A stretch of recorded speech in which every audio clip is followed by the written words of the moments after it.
Last week I shared an Instagram story and I asked a question there.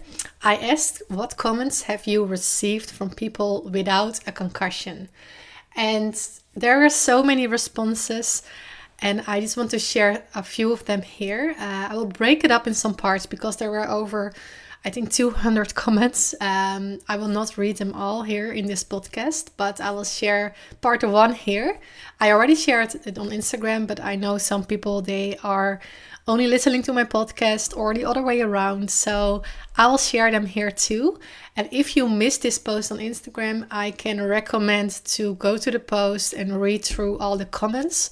A lot of people commented below the post with even more comments what they received from people without a concussion. So I think it can be very helpful. I think it can be something that you can relate to. So it might help you to feel less alone. Just know that you're not alone in this and that we all receive those comments.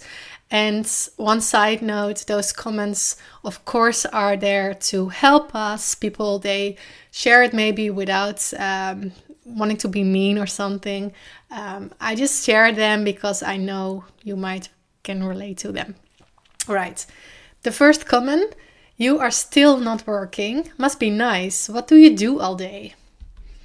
The second one, there you go. I have to click here.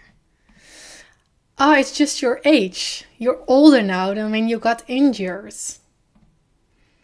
Wow, it was so long ago. I can't believe you aren't better yet. Maybe you should stop wearing your hair in that tight ponytail. Why do you always make everything about you? Sorry, I can't drive. And then, of course, you can't. It's always an excuse now. Everyone gets headaches. You must be faking your symptoms. Nobody gets migraine headaches that often. Sounds more like your mental health. We all feel that way when we go to the mall or supermarkets. You don't have to take exams. Ugh, lucky, I hate you. It's been almost a year. Quit acting like you still have symptoms. Are you sure your headache isn't from the weather? You are still not working? Must be nice. What do you do all day?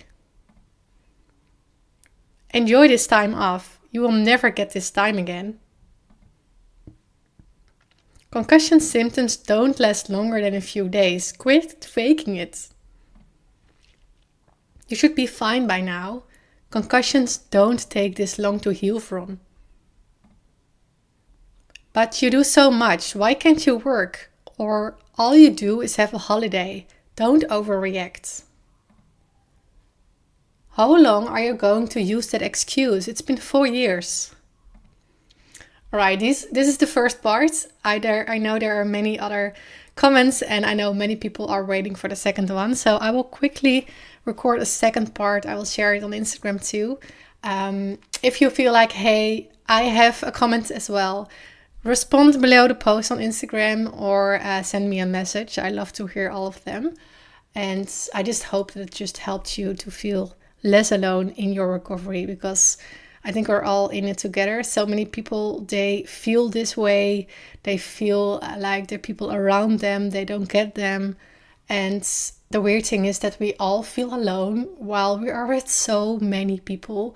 So many of us are experiencing this. And that's why I just want to, that's why I created my Instagram. That's why I created the podcast as well, to let more people know that it's normal to feel this way, that it's normal to get all those comments, that you're not alone in this.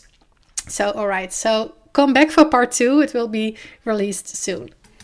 Thank you for listening to my podcast. I really hope this was helpful for you. If it was, and if you're listening on Spotify, Apple Podcast, or YouTube, would you maybe do one small thing in return?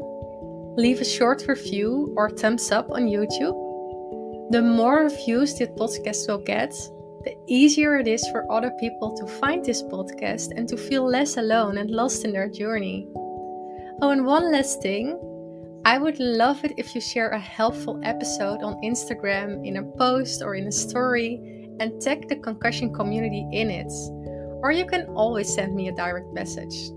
I love to see who is listening. Thank you so much, and I hope to see you next time.